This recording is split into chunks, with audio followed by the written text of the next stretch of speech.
Dening Putri Dwi. Kaendahan menika nikmat. Esuk wengi kang maring.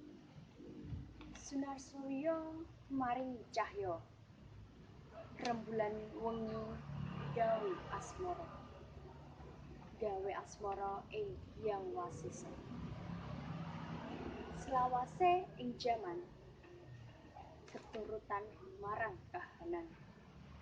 Nanging wis kedadean amarga kelakuan lan simbut marang kelakuan.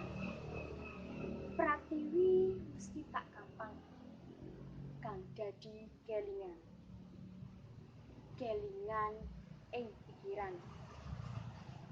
Bakale tetep ing kalbu ing selawase jaman.